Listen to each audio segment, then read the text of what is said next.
Story number 1. The night I babysat for the Millers is one I'll never forget. Not because it was a typical scary story with haunted objects or apparitions appearing out of nowhere, but because what I experienced was so subtle, so quiet, and yet so real that it still haunts me to this day. I had been babysitting for a few families around town, but the Millers were the ones who paid the best. The job was simple.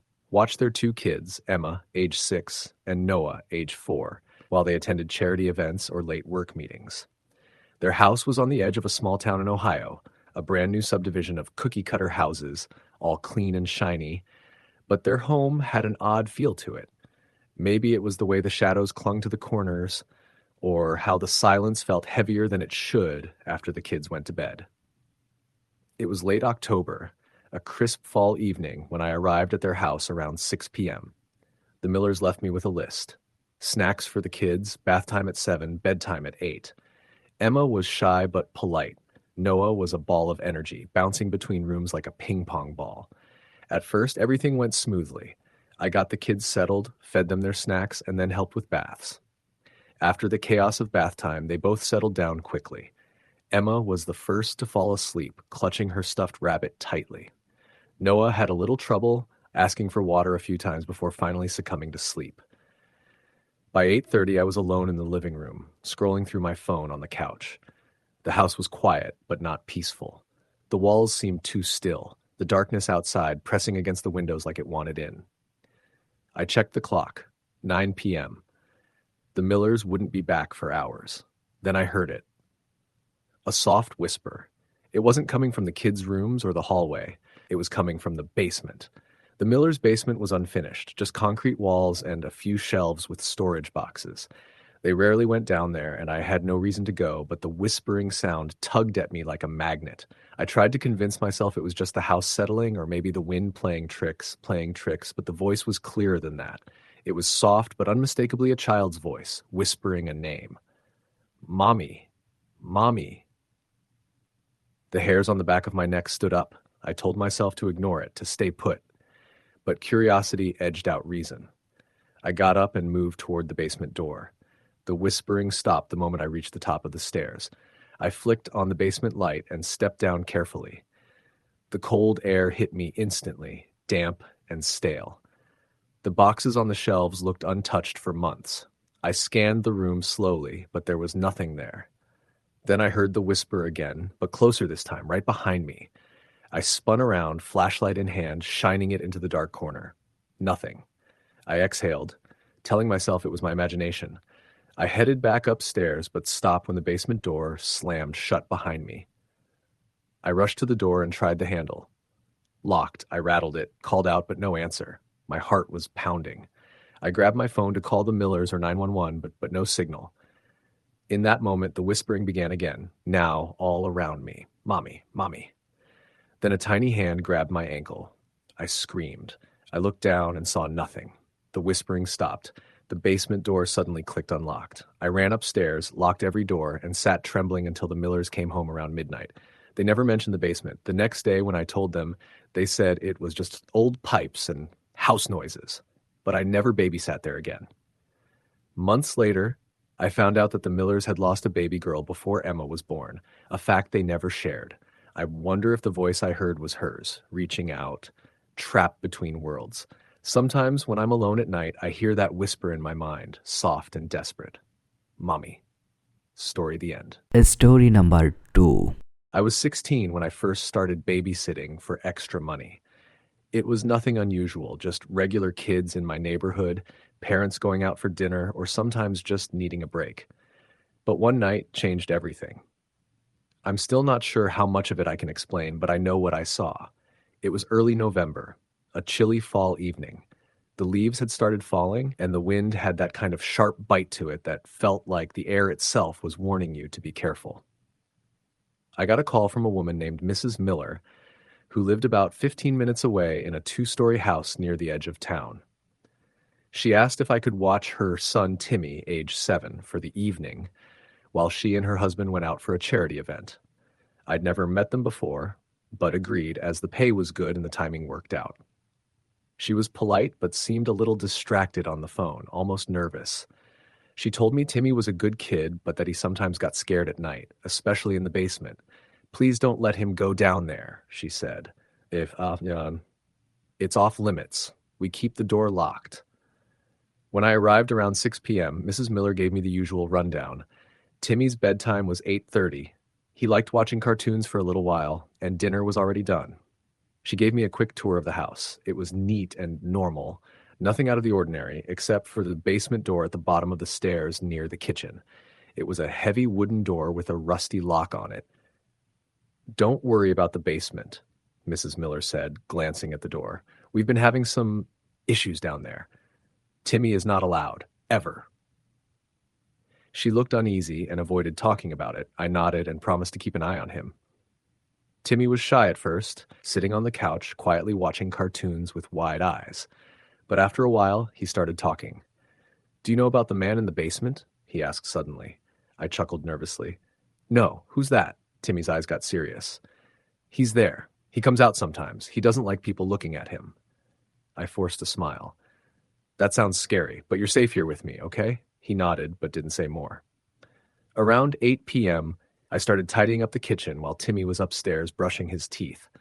That's when I heard it, soft footsteps coming from below. I froze. The basement door was supposed to be locked. I went over, and the lock was still intact, but the door was slightly ajar, just enough to let a sliver of darkness seep into the kitchen. I reached out and pulled it closed. It clicked shut. Timmy! I called up the stairs. No answer. I rushed upstairs and found the bathroom door closed. Inside, Timmy was standing in front of the mirror, staring at his own reflection. Timmy, did you open the basement door? He shook his head. No. Did you hear anything? He swallowed hard. I heard him. Who? The man. I tried to keep calm. What man, Timmy? He says he's stuck. He wants to play. I rubbed my forehead. I'm going to lock that door again. You stay upstairs, okay?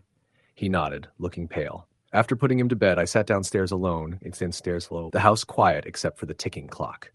I kept glancing at the basement door, feeling a chill every time I did. At 9:30, the power flickered. The lights dimmed, then went out completely. My phone was dead. No signal. I grabbed a flashlight from the drawer and shone it toward the basement door. It was wide open. A cold breeze came up from the steps. I heard whispering. Soft, almost inaudible voices calling my name. My heart raced. I took a step toward the basement and saw the outline of a figure at the bottom of the stairs, a tall, shadowy man with pale eyes. I froze. Leave, the voice whispered. I stumbled backward, heart pounding. I slammed the door and locked it tight. I ran upstairs and found Timmy sitting bolt upright in bed, trembling. He came to my door, he said. He said he wanted to play. I stayed with him until morning. When Mrs. Miller came home, I told her everything. She looked at me with tears in her eyes. I'm so sorry, she said. We never told anyone what happened down there. She explained that years ago, a man had died in their basement under mysterious circumstances. The house had been passed down to them, but the previous owner warned them about the basement. Strange things started happening, especially around the anniversary of his death. They kept it locked to keep whatever was there trapped. I never babysat for the Millers again. Sometimes when I drive past that house at night, I see a faint light flickering in the basement window, and I still hear the whispering calling my name. Story. The end. Story number 3. It was the summer after my sophomore year of college, and I needed the extra cash badly. So when the Collins family called asking if I could babysit their 2 kids, Ella, age 7, and Max, age 5, I jumped at the chance. Their house was a large, older home on the outskirts of our town in Vermont, built sometime in the late 1800s. It had been converted into a neat, modern place inside, but there was something about the creaking wood floors and the way the shadows seemed to gather in the corners that unsettled me the first time I walked in. The Collinses were polite, professional parents who had to attend a fundraiser downtown, and they assured me that the kids were well behaved and that everything was routine. I arrived just before 6 p.m., and Ella greeted me with a shy smile, while Max immediately tugged on my hand, eager to show me his toys. Dinner went smoothly enough. The kids ate their grilled cheese and tomato soup, and I kept an eye on the clock as they played in the living room. At 7:30, I got them ready for bed. Ella read a few pages from her book, and Max insisted on a story, even though I was exhausted after the week of exams. Once they were both asleep, I settled on the couch in the den downstairs with a book and a cup of tea. The house was quiet except for the faint hum of the air conditioner and the occasional creak from the settling wood. I felt myself relax for the first time that evening. Around 9:15, I heard it, a soft thump coming from the attic. The Collinses had told me the attic was off limits, but I figured it was just the house settling or maybe a loose shutter in the wind. I tried to ignore it. A few minutes later, there was another noise, a dragging sound like something being pulled across the floor above me. I sat up straighter, heart starting to race. I told myself to call the parents, but my phone had no signal in the house. Then I heard it. A low, muffled whisper, almost like a child's voice, coming from the attic hatch. "Help me." I froze. My eyes darted to the door leading upstairs. I tried to convince myself it was one of the kids having a bad dream, but I was sure neither of them had gone anywhere near the attic. I got up slowly and crept toward the stairs. Each step grew under my weight. The whispering grew louder, more desperate. "Help me." I reached the attic door. It was old and heavy, with a brass handle that felt cold under my fingers. I hesitated, then reached for the latch and slowly lifted it open. The attic was dark and cramped, filled with dusty old furniture and boxes covered in plastic. I shone my flashlight around, but saw nothing unusual. Then I noticed a small handprint smudged in the dust on an old trunk. Suddenly, I heard a soft sobbing behind me. I whipped around, flashlight trembling in my hand, but the space was empty. My heart pounded so hard I thought it might burst. I slammed the attic door shut and bolted downstairs, locking the door behind me. Back in the living room, I tried to steady my breathing when I saw Ella standing in the doorway, eyes wide and tearful. "I heard it too," she whispered. "The crying, it's the lady upstairs." "What lady, honey?" I asked, trying to keep calm. "The lady who lives in the attic. She's lonely and sad. She wants someone to play with." I swallowed hard and took Ella's hand, leading her back to bed. Max was still asleep, but I felt like I wasn't alone. I sat back on the couch, flashlight on, the house eerily silent except for the ticking of the grandfather clock in the hallway. Then from upstairs, I heard the softest tapping like fingernails against the ceiling. It went on for minutes, then stopped. Suddenly the lights flickered and went out. I scrambled for my phone in the dark, heart pounding. Then a whisper again, closer this time. "Help me." I bolted for the front door, only to find it locked tight. I wasn't sure who or what had locked it. I shook the handle, but it wouldn't budge.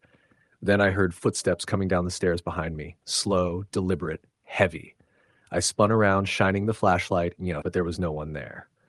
The house felt alive with cold air, pressing down on me. I screamed for the kids, but only silence answered. Then the whisper came right next to my ear. "Play with me." The last thing I remember was grabbing Ella and running upstairs, holding her tight until the Collinses finally came home. After that night, I refused to babysit there again. When I told the parents what happened, they looked nervous but said nothing about the attic. Months later, I found out that the house was built on land where a tragic accident had taken place. A young girl died there over a century ago, her body never found. I sometimes wonder if she's still waiting, hoping someone will answer her call. Story the end. Story number 4. It was a chilly autumn evening when I got the call. Mrs. Dalton, the woman who lived 3 blocks from me, asked if I could babysit her daughter, Emily, for the night. I'd done babysitting before, but never at the Dalton house. It was an old 2-story Victorian that looked like it belonged in a horror movie. Creaky porch, peeling paint, narrow windows with curtains drawn tight. The kind of house kids dare each other to approach, but no one actually wants to enter. Still, I needed the money and I figured, how bad could one night be? I arrived just before 6.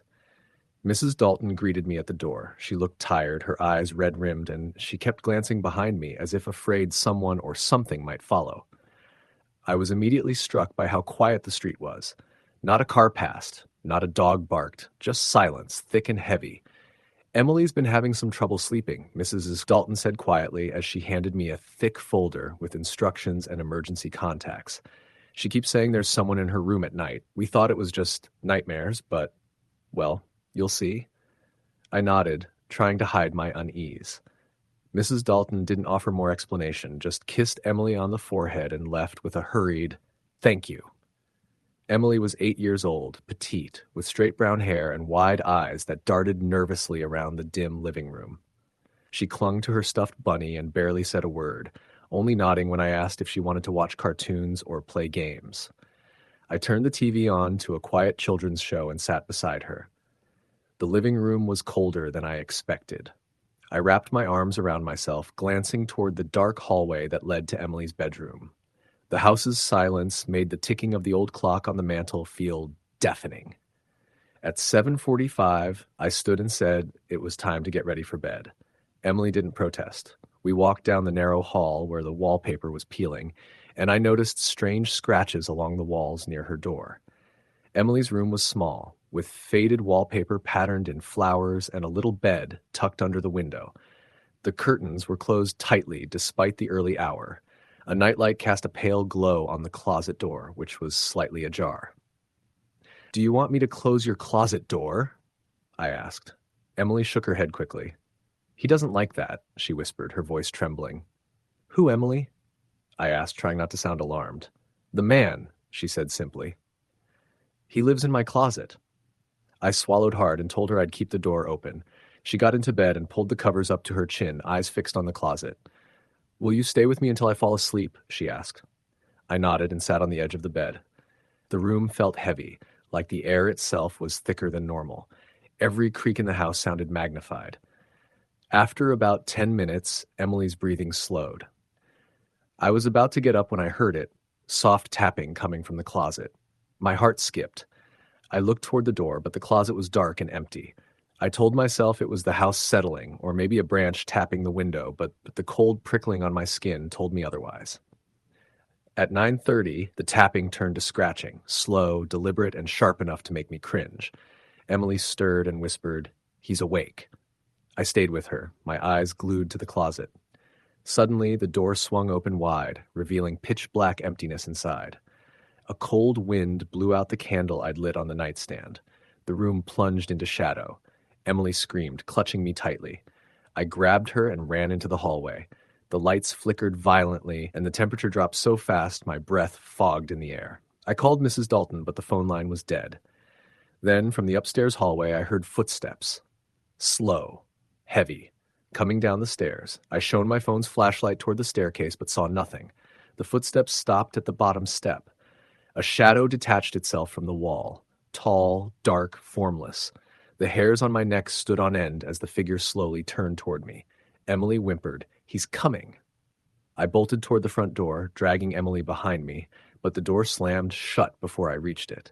I heard a whisper in my ear, "You can't leave." Panic gripped me, and I tried the door again. Locked. The lights went out completely. In the blackness, the whisper came again, chilling and close.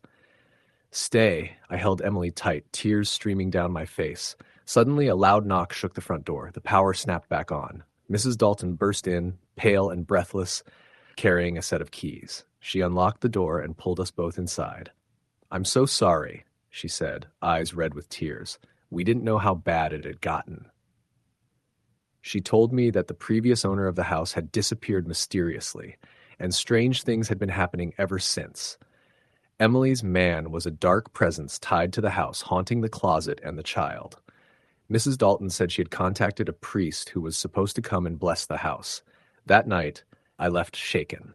I never babysat again for the Daltons.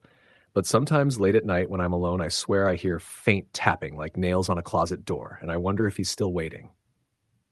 Story the end. Story number 5. It was the kind of fall evening that felt like a warning, the kind that settles heavy and cold in your chest even before nightfall. I was 16, a sophomore in high school, working weekends babysitting to save money for college. Nothing unusual, just normal kids, normal families, or so I thought. The call came on a Friday, a little before 5 p.m., from a woman named Mrs. Harper. I barely knew her. She lived a few blocks over in an old Victorian-style house at the end of a quiet cul-de-sac. She asked if I could watch her 8-year-old daughter, Emily, that night, while she and her husband went to a charity gala downtown. The pay was decent, and it was only until 11 p.m. I said yes without hesitation. When I arrived, the house loomed taller and darker than I expected, the autumn shadows stretching long across the porch and lawn. The door creaked as Mrs. Harper opened it, her face pale and tired, eyes flickering nervously. Emily stood just behind her mother, a small girl with pale skin and wide eyes that seemed too serious for her age. She gave me a faint smile, but didn't say much. "Thank you for coming on short notice," Mrs. Harper said quietly. "Emily's been a little unsettled lately. It's the house, I think." I smiled, trying to hide my unease. "I'm sure it'll be fine."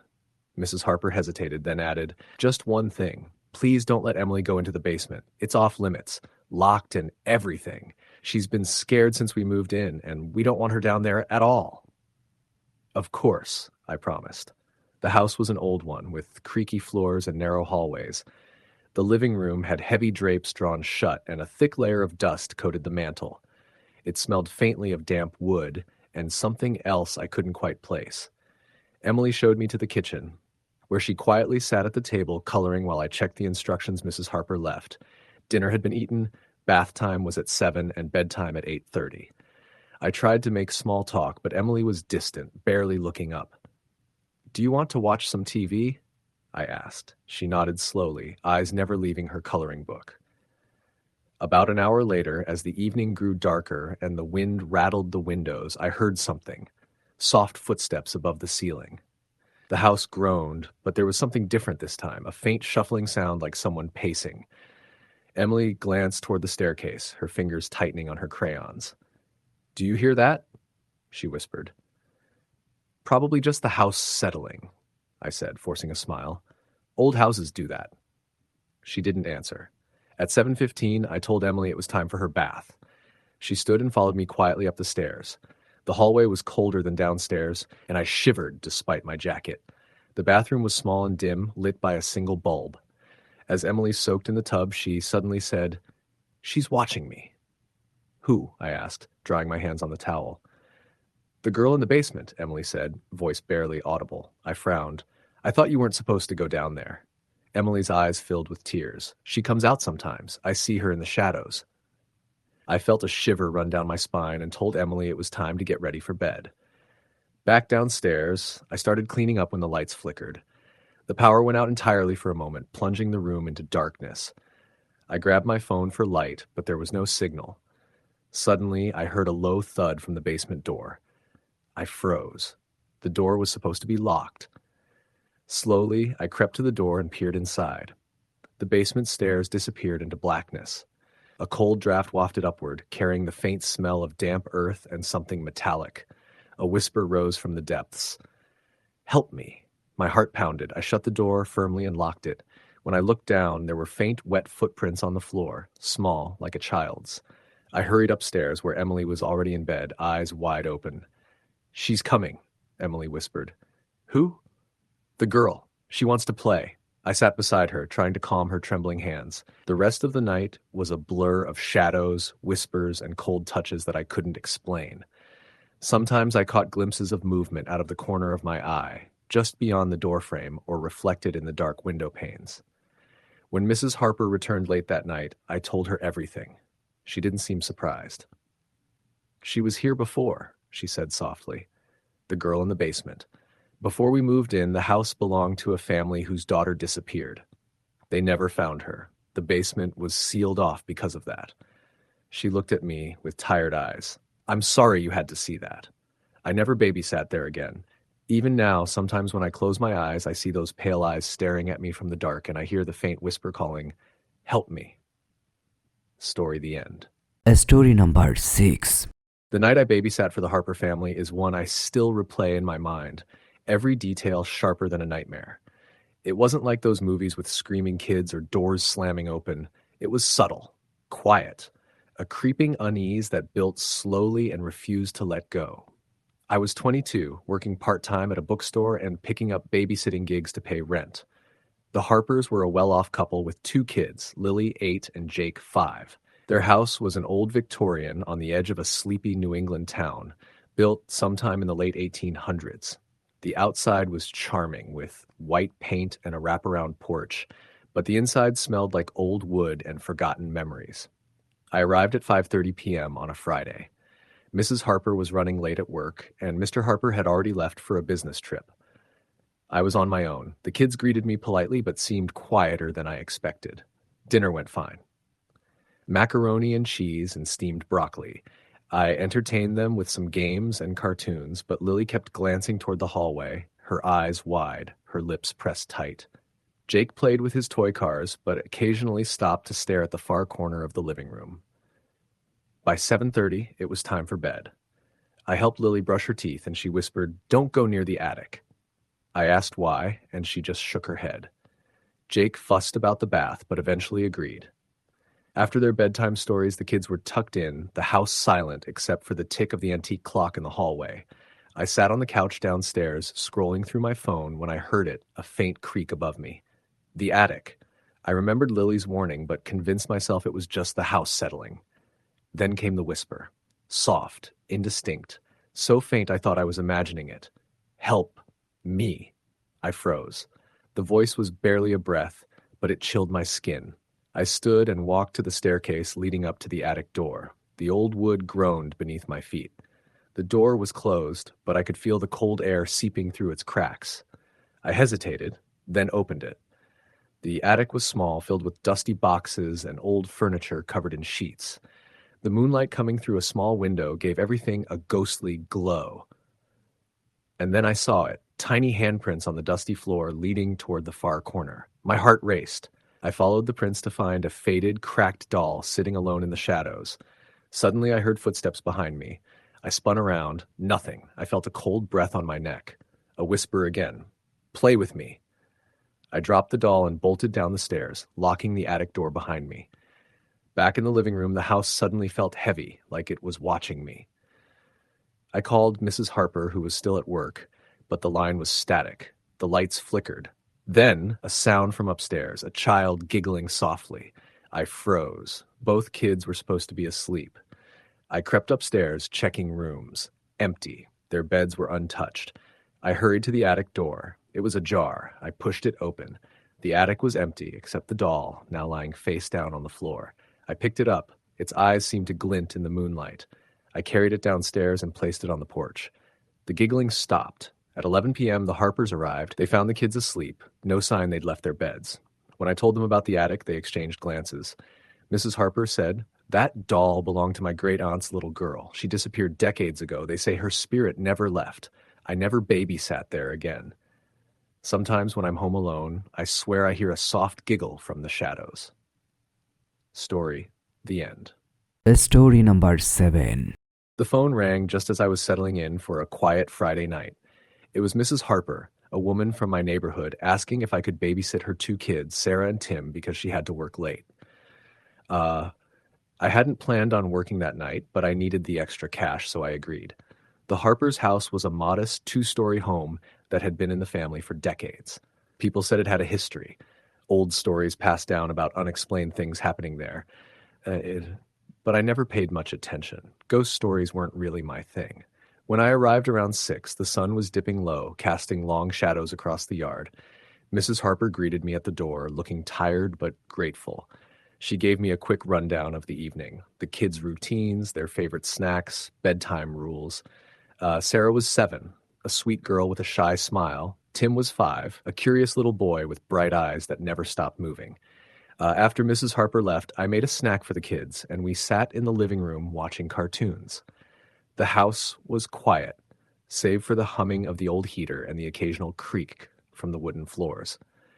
Around 8, I told the kids it was time for bed. Sarah's room was at the end of the hall, with floral wallpaper and stuffed animals lining her bed. Tim's room was just across the hall, painted a soft blue with glow-in-the-dark stars on the ceiling. I tucked Sarah in first. She seemed fine, but kept glancing toward the closet, which was slightly ajar. "Are you okay?" I asked softly. She nodded, but whispered, "Sometimes I hear noises from there." I smiled gently. "It's probably just the house settling. Old houses do that sometimes." Sarah didn't look convinced. Next, I checked on Tim. He was already asleep, clutching his blanket tightly. I turned off his light and stepped out quietly. Back in the living room, I settled down with a book. About 20 minutes later, I heard a soft thumping coming from the hallway. At first, I thought it was my imagination, But then I heard it again, slow, rhythmic knocking. I stood and walked toward the hallway. The thumping seemed to come from Sarah's room. I reached the door and found the closet door closed. I gently opened it, but it was empty. Just her clothes and toys inside. I closed the door and returned to the living room, chalking it up to the house settling or the wind.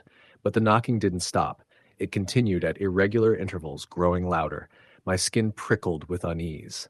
I decided to check on Sarah again. When I reached her room, I saw her sitting up in bed, eyes wide and fixed on the closet door. She's scared, I told myself. Sarah, are you awake? I asked. She nodded slowly. There's someone in my closet, she whispered. I crouched beside her. There's no one there, sweetie. Sometimes our minds play tricks on us in the dark. She looked unconvinced, but snuggled back under her blankets. I stayed with her until she drifted off, but I couldn't shake the feeling something was wrong. Later, as I passed the hallway mirror, I caught a glimpse of something behind me, a shadow flickering at the edge of my vision. I spun around, but no one was there. The temperature dropped suddenly, my breath misting in the cold air. A whisper brushed past my ear. Leave. I froze, heart pounding. I told myself it was stress or the imagination, but deep down, I knew the house held secrets. That night, as I lay awake on the couch, the knocking returned, louder and more urgent. I couldn't ignore it anymore. Gathering my courage, I stood and walked to Sarah's room. The closet door was now wide open. Inside, the darkness seemed to pulse, swallowing the faint glow from her nightlight. Who's there? I called softly. No answer. Suddenly, a chilling cold wrapped around me, fingers brushing my skin like icy flames. I stumbled back, nearly falling. From the shadows emerged a figure, a pale woman with hollow eyes, her mouth twisted in a silent scream. Sarah whimpered from the bed, eyes glued to the apparition. I grabbed Sarah's hand and pulled her out of the room, shutting the door behind us. The house groaned, the walls seeming to close in. I called Mrs. Harper, who rushed home immediately. She told me that the previous owner's wife had died mysteriously in that very room years ago. After that night, Mrs. Harper had a priest bless the house and took steps to cleanse the energy. I never babysat there again, but I still remember the cold grip of fear that house held, a fear that whispered from the closet and never truly left. Story the end. Story number 8. The call came on a Friday afternoon, just as the sun was beginning to dip behind the trees lining the suburban streets. I was 16, a typical high school junior with a part-time job babysitting kids in the neighborhood. I had babysat for a handful of families over the past couple of years, nothing too complicated, mostly keeping the kids entertained, feeding them, putting them to bed. This particular request was a last-minute one. Mrs. Parker, a woman I had only met once briefly, called me around 4 p.m. asking if I could watch her 8-year-old daughter, Lily, that night. She and her husband were going out for a late dinner and a charity event, and she wanted someone trustworthy. I said yes without hesitation because the pay was good and it was a weekend, so no school the next day. The Parkers' house was at the far end of our quiet neighborhood, a 2-story colonial with an old-fashioned wraparound porch and shutters that had faded from years of sun and rain. When I arrived just before 6 p.m., Mrs. Parker greeted me at the door, looking tired and a bit distracted. "Thanks for coming on such short notice," she said, ushering me inside. The house smelled faintly of vanilla and something else I couldn't place, maybe the faint scent of damp wood or old upholstery. "This is Lily," she said, stepping aside to reveal a small girl with a mop of curly brown hair and wide, curious eyes. Lily gave me a tentative smile. "Hi," she said softly. Mrs. Parker glanced at me and lowered her voice. "Just a heads up, Lily's been having a few nightmares lately. She sometimes gets scared of the basement, so please don't let her go down there. It's off limits. We keep the door locked." "Okay," I said, making a mental note to stay alert. "Anything else I should know?" She shook her head. "Just the usual stuff. Bedtime around 8:30, dinner's ready, and she usually likes cartoons until then. Thank you again." Mrs. Parker left, and I was alone with Lily in the quiet house. She was shy, but seemed sweet, clutching her stuffed rabbit as we settled on the couch. I turned on the TV for a kids' show, and we watched for a while, Lily slowly relaxing. About an hour later, as the sky outside darkened and the wind picked up, I noticed Lily was unusually quiet. She was staring toward the staircase with a tense look. "Are you okay?" I asked. She nodded, then whispered, "I heard footsteps." "Footsteps? Where?" "From the basement." I frowned. The basement was supposed to be locked. I reassured her that it was probably just the house settling.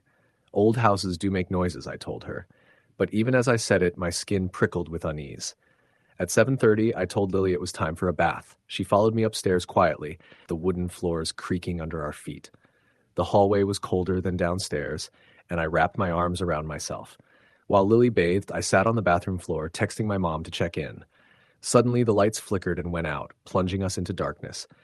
Lily cried out softly, and I grabbed my phone's flashlight. "Don't be scared," I whispered. "I'll be right here." Just then, I heard a loud thump from below, the basement door. I froze. The basement door was at the bottom of the stairs near the kitchen.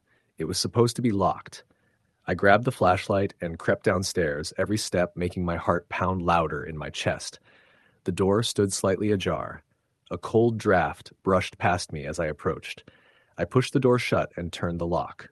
My hands trembled. When I turned back, I saw something move, just a shadow flitting near the stairwell. I blinked, but it was gone. The rest of the night was a blur of whispers, creaks, and the feeling of eyes watching from the dark corners. Lily refused to sleep, clutching me tightly and whispering about the lady in the basement who wanted to play. I stayed with her until the parents came home, exhausted and scared out of my mind. Later, Mrs. Parker confided that before they bought the house, a young woman had died in the basement under mysterious circumstances, and since then, strange things had been happening, things they hadn't told anyone. I never babysat there again. Sometimes, when I'm alone at night, I swear I still hear the soft footsteps and faint whispers from that basement door, calling for someone to come down. Story the end. Story number 9. The Harper house was one of those older homes that creaked and groaned as if it were alive. It stood at the end of a quiet cul-de-sac in a small town that was surrounded by dense woods, a neighborhood where everyone knew everyone, and nothing out of the ordinary ever happened. That's why when Mrs. Harper called me about babysitting her 2 kids, Lily and Jake, I didn't hesitate. The money was good and the house was charming in an old-fashioned way. I arrived early one Friday evening in mid-October. The sun was already starting to set, casting long shadows across the faded white picket fence. Mrs. Harper was rushing out the door, apologizing profusely for having to leave me alone with the kids. Mr. Harper had a business trip and wouldn't be back until the next day, so I was effectively on my own until morning. Lily was 8, quiet and thoughtful. She had dark hair that fell just below her shoulders and big brown eyes that seemed to study me carefully. Jake was 5, full of energy and mischievous grins, bouncing between me and his sister as if trying to get their attention equally. The house had an atmosphere that was hard to put your finger on. Not unpleasant, but somehow old and distant. The walls were covered in family photos, many of which were black and white, and the furniture was antique, polished to a shine. The air smelled faintly of old wood and lavender. We had dinner together, peanut butter and jelly sandwiches for the kids, and I sipped on some tea Mrs. Harper left on the counter. Afterward, I helped them brush their teeth and get ready for bed. Lily was reluctant, as if worried about something she didn't want to tell me. She pulled me aside and whispered, "Don't go near the attic, please." I laughed it off, thinking it was just childish superstition, but her voice was so serious I felt a cold shiver run down my spine. Once the kids were in bed, I settled in the living room with a book. The quiet of the house was complete, except for the ticking of a large clock on the wall. About an hour after lights out, I heard a faint noise coming from upstairs, the softest creak, like a door being opened. I told myself it was nothing. Old houses make noises, especially at night. But then came the whisper, so soft I almost thought it was my imagination. "Help me." I froze. The voice sounded like a child's, barely audible but unmistakable. I got up and cautiously climbed the stairs, which creaked beneath my weight. At the top was the door to the attic, which was usually locked. Tonight it was slightly ajar. My heart pounded as I pushed the door open. The attic was cramped and filled with dusty boxes and old furniture covered with sheets. The moonlight poured in through a small window, casting strange shadows that danced on the walls. Near the far corner, I saw something small handprints in the thick dust, as if a child had been crawling around there recently. Suddenly, I felt a cold breath on the back of my neck, and the whisper came again, closer this time. "Play with me." I turned quickly. Nothing. Fear rooted me in place, and then I heard footsteps behind me, slow and deliberate. I raced down the stairs, locking the attic door behind me. The house felt heavier, as if it was holding its breath. I tried to call Mrs. Harper, but there was no answer. Then the lights flickered, plunging the house into darkness. A soft giggle echoed through the hallway, childlike and eerie. I checked on Lily and Jake. Both were sound asleep, unaware of the sounds filling the house. The next morning, Mrs. Harper came home early. I told her everything, including Lily's warning. She nodded somberly. "That attic has always been off limits," she said quietly. "My great-aunt's daughter died here many years ago. We think her spirit lingers, still searching for someone to play with." I left the Harper house that day, never to return. Sometimes I still hear a whisper in the quiet moments. "Help me."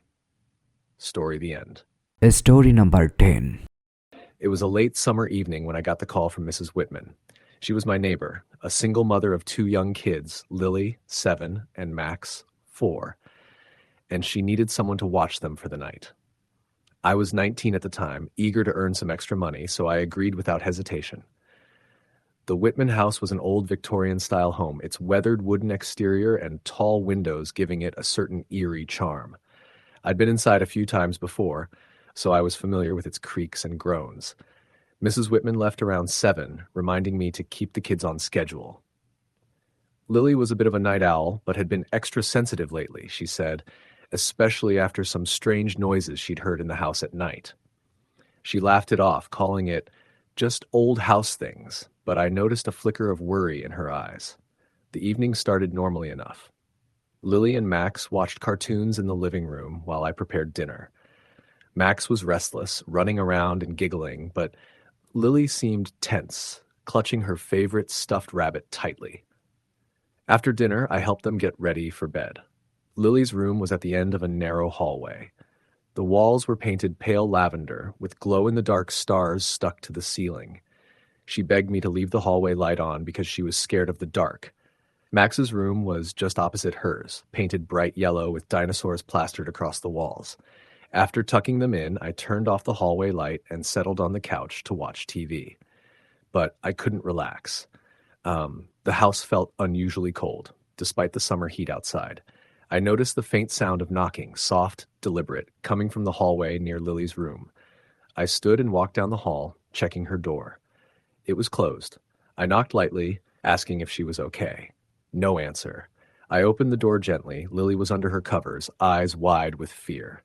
"Did you hear the knocking?" she whispered. I nodded. "It's probably the house settling. Old houses make weird noises." She didn't seem convinced, but said she'd try to sleep. I left the door ajar and returned to the living room. Minutes later, I heard it again.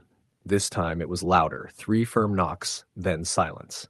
My heart pounded. I grabbed my phone to call Mrs. Whitman, but there was no signal. Suddenly, the hallway light flickered on and off. I froze, staring down the dark corridor. The knocking came again, this time accompanied by a faint whisper that seemed to say, "Leave." I wanted to dismiss it as my imagination, but I knew something was wrong. I went back to Lily's room. She was sitting up, clutching her rabbit. "There's someone in my closet," she said. I shone my phone's flashlight inside. Nothing. Then, from the corner of my eye, I saw a shadow move, a pale figure standing just beyond the doorway. I blinked. It vanished. I told the kids it was time to sleep and stayed by their sides until they finally fell asleep. The rest of the night was filled with strange noises, footsteps, whispers, cold drafts. When Mrs. Whitman returned at dawn, I told her everything. She sighed and told me about the house's history. Decades ago, a woman had died there under mysterious circumstances, and strange things had been reported ever since. They moved shortly after. I never babysat there again, but sometimes when the house is quiet, I still hear the faint knocking in my mind. Story the end. Story number 11. The afternoon light was fading when I pulled up to the house on Elm Street. I had babysat for the Johnson family a few times before, but this time felt different. Maybe it was the way the sun dipped early behind the thick trees lining the street, or maybe it was the slight chill in the air that wasn't quite autumn's doing. Either way, the house seemed to loom larger than I remembered. An old two-story with peeling white paint and a porch that creaked with every gust of wind. Mrs. Johnson opened the door before I could ring the bell, smiling warmly but with a tiredness in her eyes that made me uneasy. "Thanks for coming on such short notice," she said, stepping aside to let me in. The inside smelled faintly of lavender and something old, like the house had been closed up for too long. Her daughter, Emily, was sitting quietly on the couch, clutching a stuffed bear, her wide eyes staring at me from under her long lashes. "Hi, Emily," I said softly, kneeling down to meet her gaze. She nodded, but didn't say much. Mrs. Johnson pulled me aside. "Just so you know, Emily's been having some trouble sleeping. She's been talking about a lady who comes to visit at night. We think it's just a bad dream, but if you hear anything strange, don't worry. It's probably nothing." I nodded, though I wasn't so sure. Mrs. Johnson handed me a list of instructions. Dinner eaten, bath at 7, bedtime by 8:30. "And please don't let her go into the basement. That door stays locked for a reason," she said quietly. I promised and watched as she left, the front door clicking shut behind her. The house immediately felt colder, the shadows deeper, as if the light was reluctant to enter. Emily stayed close, her tiny hands slipping into mine. We watched cartoons for a while, the flickering screen casting pale blue light across her face. She seemed tense, glancing often toward the hallway leading to the bedrooms upstairs. At 7, I told her it was time for a bath. She obeyed silently, trailing behind me up the creaky stairs. The bathroom was chilly, steam curling in the air. As she soaked in the tub, she suddenly asked, "Do you think the lady will come tonight?" I froze for a moment, unsure how to answer. "Who's the lady?" I finally asked. Emily's eyes grew wide. "The one who lives in the basement. She's lonely." I swallowed hard. "Well, the basement door is locked, remember? She can't come out." She nodded, but didn't seem convinced. After her bath, Emily got ready for bed. I tucked her in and sat beside her, reading a story quietly. Outside, the wind picked up, rattling the windows, and I heard faint creaks from the floor below. Suddenly, the lights flickered and went out. I grabbed my phone for light, and Emily clung to me, whispering about the lady coming. I told her it was just the power going out, that I'd checked the breaker box. As I walked downstairs, the house felt alive, almost watching. At the basement door, I noticed it was slightly ajar, even though Mrs. Johnson had told me it was locked. A cold draft wafted up, smelling of damp earth and something faintly metallic. Then I heard it, a soft sobbing coming from the dark stairs below. My heart hammered. I shut the door and locked it again. Back upstairs, Emily was asleep, but I sat awake until Mrs. Johnson returned late, feeling eyes on me from every shadow. The next day, Mrs. Johnson told me more about the house. Years ago, a young woman had disappeared in the basement and was never found. Since then, strange things had been reported. Footsteps, whispers, lights turning on and off. I never babysat there again, but sometimes late at night I still hear soft crying, like someone trapped just beyond a locked door. Story the end. Story number 12. The night I babysat for the Miller family remains etched in my mind like a dark stain I can't wash away. It began as a typical summer evening, a warm breeze brushing through the small town of Millfield, the kind of place where everyone leaves their doors unlocked and kids roam freely until dusk. I was 19, just trying to make some extra cash while taking night classes. Babysitting for neighbors was easy money, and the Millers had called last minute asking if I could watch their 2 kids, Sarah and Ben, while they went out to a charity event. The Millers' house was an old colonial on a quiet street lined with towering oaks. From the outside, it looked inviting enough, though the paint was peeling a little, and the front porch creaked when you stepped on it. I had been there a few times before, so I was comfortable with the layout: 2 stories, large living room, kitchen, and upstairs bedrooms for the kids. The attic was locked, a fact the parents made sure to remind me about, warning the kids to stay away from it. When I arrived around 6 p.m., Sarah, 8 years old, greeted me with a shy smile, while Ben, 6, was too busy with his toy cars to notice. The parents left hurriedly, promising to be back around midnight. Dinner was uneventful, mac and cheese, as always, and I settled the kids down with a cartoon while I cleaned up. After they brushed their teeth, I tucked Sarah and Ben into their shared bedroom. Sarah looked pale, and her eyes darted nervously toward the closed door at the end of the hallway. I asked if she was okay. She hesitated before whispering, "Don't go near the attic. It's scary." I smiled and reassured her it was fine, just old and unused. She clutched her blanket tightly, eyes wide. Once the kids were asleep, I returned downstairs and sat in the living room with a book. The house settled around me, the groans of old wood, the faint hum of the air conditioner. It was quiet, almost too quiet. Around 9:30 p.m., I heard a soft thump from upstairs. At first, I thought it was Ben rolling over in his sleep, but then came another, louder, like something heavy being dragged across the floor. I called out, "Ben? Sarah? Are you okay?" No answer. The hairs on the back of my neck prickled. The attic door, which was at the end of the hallway near the kids' bathroom, was supposed to be locked, but I felt a sudden urge to check it. I grabbed my phone and flashlight, creeping silently up the stairs. The house felt colder with every step. As I neared the attic door, I noticed it was slightly ajar. I hesitated, then pushed it open. The attic was dark, cluttered with dusty furniture and forgotten boxes. My flashlight beam caught a small pale handprint smeared on the floor. I swallowed hard. Suddenly, a whisper echoed softly, "Help me." I spun around, nothing but shadows. A sudden cold gust brushed past me like icy fingers on my neck. I slammed the door and bolted downstairs, heart pounding. Back in the living room, the clock struck 10. The lights flickered once, twice. Then the whisper came again, louder and desperate. "Help me, please." I tried calling the Millers, but my phone had no signal. Suddenly, I heard footsteps upstairs. Heavy, slow, deliberate. I called out, "Who's there?" Silence. I crept to the hallway and peered inside the kids' room. Both beds were empty. A chill ran down my spine. I ran upstairs, searching every room. Then I heard soft giggling coming from the attic. I opened the attic door again, flashlight shaking in my hand. Inside was a small, dusty doll sitting upright in the corner. The giggling stopped. A faint figure appeared. A little girl in a faded white dress, eyes hollow and pleading. "Help me," she whispered. I felt frozen, unable to move. Then the attic door slammed shut. I screamed and banged on the door until Mr. and Mrs. Miller rushed in, alarmed by my calls. They found the kids safe, asleep in the basement, where they said they'd hidden them when the house started acting strange. The Millers told me the attic had a tragic history. A little girl named Abigail had died there over a century ago, and the family believed her spirit lingered, restless. I never babysat at that house again, but sometimes, when I'm alone, I still hear a soft whisper, begging for help. Story the end.